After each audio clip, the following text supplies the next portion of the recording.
নমস্কার বন্ধুরা, আজকে আমি বানাবো রুটি আর এগ তড়কা। দেখে নিন কেমন করে বানাতে হয়। রুটির সঙ্গে ডিম তড়কা না হলে ভালো লাগে। প্রথমে আমি ডালটাকে ভিজে রেখেছিলাম 5-6 ঘন্টা। এবার আমি এই মুগ ডালটাকে কুকারে আমি সিদ্ধ করতে দিয়ে দেবো। একটু জল দিয়ে দেবো,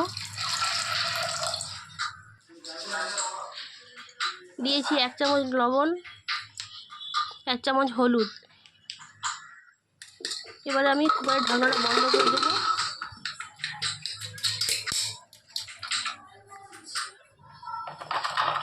একটা পেঁয়াজ নিয়েছি গোটা, আর একটা টমেটো নিয়েছি, ওটাকে আমি চপ করে দেবো চপারে।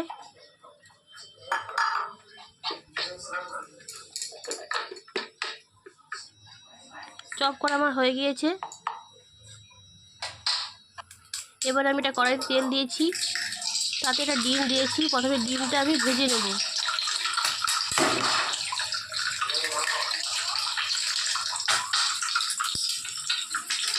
একটু লবণ দিয়েছি, এটাকে ভালো করে ভুজিয়ার মতো বানিয়ে নেব। ভুজিয়া বানানো হয়ে গিয়েছে। এবার আমি একটা পাত্রে ওটাকে নামিয়ে নেব। কড়াইতে তেল দিয়েছি, 1 চামচ জিরা দিয়েছি। তারপরে আমি পেঁয়াজ আর টমেটোটা দিয়ে দিয়েছি। ওটাকে এবার নাড়তে থাকবো একটু।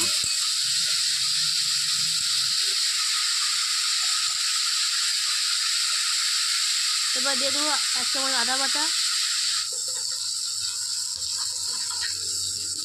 1 চামচ লঙ্কার গুঁড়ো,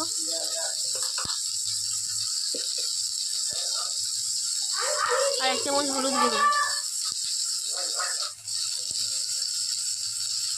পরিমাণ মতো নুন, আর 1 চামচ জিরে পাউডার। এবার আমি নাড়তে থাকবো ওটাকে আমি ভালো করে। আমার মশলাটা রেডি হয়েছে। এবার আমি ডালটাও সিদ্ধ হয়ে গিয়েছে। এবার আমি ওই ডালটা ওতে দিয়ে দেবো। ডালটা দিয়ে দিয়েছি। এবার আমি এটাকে ভালো করে নাড়তে থাকবো।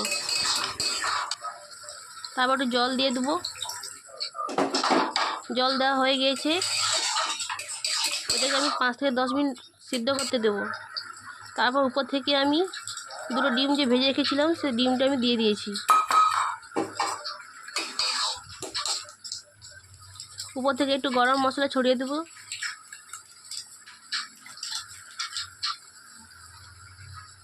এবার উপর থেকে একটু ধনেপাতা দিয়ে দিয়েছি। আমার রেডি হয়েছে ডিম তড়কা। আপনারা বানিয়ে ফেলুন আপনাদের বাড়িতে রুটির সঙ্গে। আমার রেসিপিটা যদি আপনাদের ভালো লেগে থাকে, আমাকে প্লিজ আপনারা সাবস্ক্রাইব করবেন এবং লাইক ও শেয়ার করবেন। একটা রুটি বানিয়ে নেব। প্রথমে আটাতে জল দিয়ে দিয়েছি, আটাকে মাখিয়ে নেব ভালো করে। মাখানো হয়ে গিয়েছে আমার, রুটিও বানানো হয়ে গেছে। দেখুন বন্ধুরা, কত সুন্দর